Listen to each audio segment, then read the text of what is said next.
Nah, pada manga One Piece chapter 1028 kemarin, kita telah melihat pertarungan Sanji melawan Queen yang terjadi di panggung utama. Pertarungan mereka pun sangat epik. Menariknya, dengan Sanji yang telah memperlihatkan kemampuannya, serta Queen yang mengetahui kalau Sanji merupakan anak dari keluarga Vince Smoke-Judge, Queen pun mulai serius untuk bertarung melawan Sanji. Bahkan, Queen pun langsung berubah ke mode full hybridnya. Serangan-serangan yang dilakukan oleh Queen pun tidak main-main untuk memaksa Sanji menggunakan kemampuan produk Germa Double Stick, yaitu menggunakan Rage Switch-nya. Di mana Queen menggunakan teknik Brachio Snack yang kemudian melilit Sanji hingga Sanji tak mampu bergerak sedikit pun. Selain itu, yang lebih gilanya lagi sih, lilitan ini hingga membuat tulang Sanji hancur. Ada satu hal menarik yang dikatakan oleh Queen pada chapter ini, yaitu menurutnya kekuatan armamen Haki sekalipun tidak bisa melindungi mereka secara penuh dari serangan Brachio Snack. Meskipun sebuah kemampuan armamen Haki dapat melindungi bagian luar tubuhnya saja, tetapi bagian dalam tubuh targetnya akan tetap hancur. Nah, itu pun yang telah diperlihatkan oleh Sanji ketika Sanji terlepas dari lilitan jurus Queen tersebut. Di mana Sanji terlihat berjalan seperti zombie yang sedang terluka sangat parah. Namun, yang menarik kemudian adalah bagaimana hanya dalam waktu yang sangat singkat, semua luka di tubuh Sanji kembali pulih. Dia kembali normal, bahkan mengalami peningkatan kekuatan yang sangat signifikan. Jika kita perhatikan, kemampuan ini merupakan kemampuan yang sama dengan saudara-saudaranya. Nah, sebenarnya clue dari keanehan Sanji yang merupakan seorang cyborg telah jauh diperlihatkan sebelum Arch Wano dan bahkan Arch Whole Cake Island. Tapi Mimin sendiri sih mulai curiganya ketika di Arch Whole Cake Island. Apa Sanji ini benar-benar seorang cyborg? Karena waktu itu kan ada penjelasan kalau Sanji adalah produk gagal dari Germa Double Stick.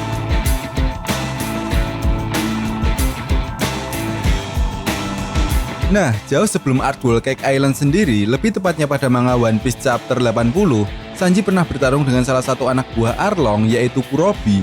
Nah, dalam pertarungannya tersebut, Kurobi pernah mengatakan kalau Sanji sangat tangguh dan Sanji ini sangat menyebalkan. Dan dia rasa Sanji tidak normal untuk manusia biasa. Ketika Sanji bekerja di Baratie, Sanji sendiri sebenarnya sudah rutin menerima tendangan dari Zeff. Dan bahkan menurut Sanji, level tendangan dari Zeff ini melampaui serangan Kurobi.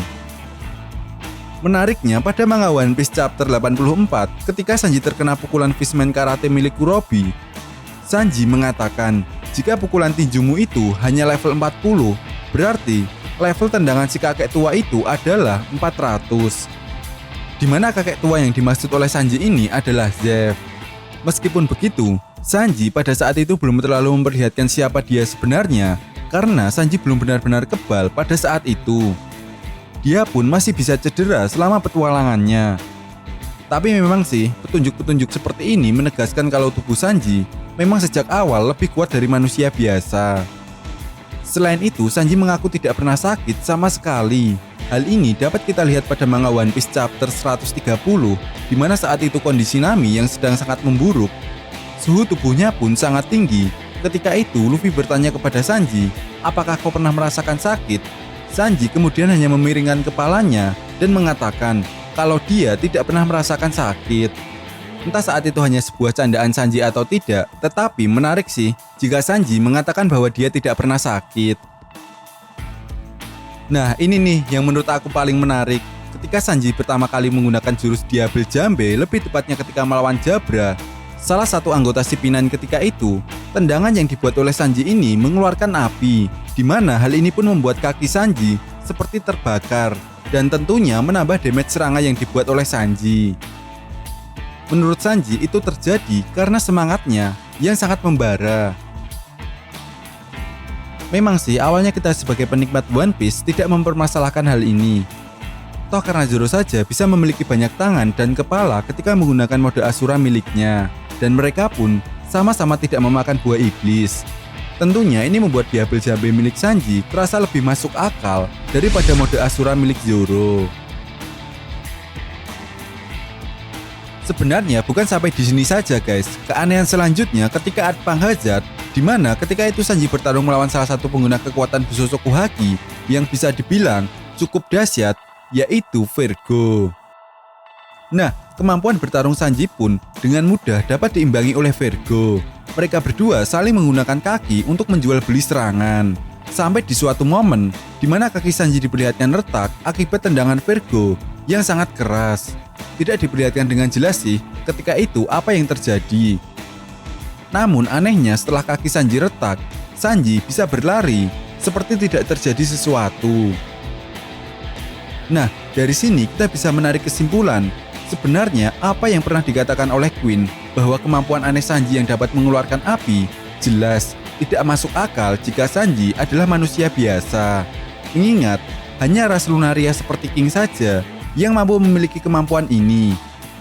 Jadi, Queen pun menganggap tidak seharusnya Sanji bisa menciptakan api seperti itu dari tubuhnya, apalagi secara alami.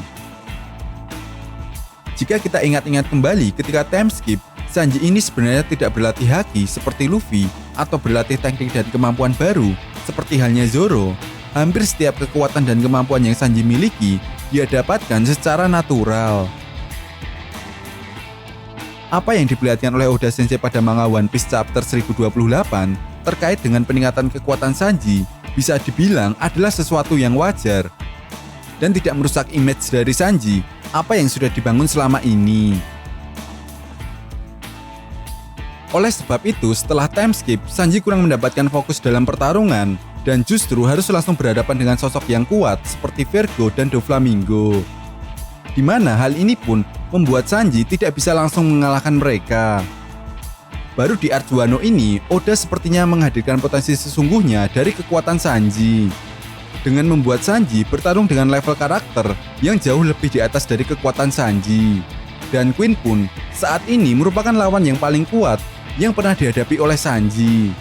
Tentu Mimin rasa sih dengan peningkatan kemampuan yang diberikan oleh Oda Sensei akan menjadi sebuah kunci jika Sanji akan ikut bertarung melawan salah satu Yonko yang ada di Onigashima. Entah itu Kaido ataupun Big Mom, yang artinya Sanji pun kemungkinan besar akan mengalahkan Queen. Nah, setelah semuanya selesai, Sanji akan berubah menjadi sosok bajak laut yang level kekuatannya setara dengan komandan kedua pasukan Yonko. Bisa jadi level kekuatannya pun akan seimbang dengan Zoro, dan Sanji tetaplah akan menjadi seorang trio monster di kelompok bajak laut topi jerami. Karena itulah kenapa Nico Robin pernah mengatakan bahwa Sanji adalah salah satu sayap dari Luffy yang akan membawa Luffy menjadi seorang raja bajak laut. Nah, jadi bagaimana menurut nakama semua? Kira-kira apakah dengan kemampuan baru ini, Sanji mampu mengalahkan Queen, All-Star terkuat kedua di kelompok bajak laut Kaido?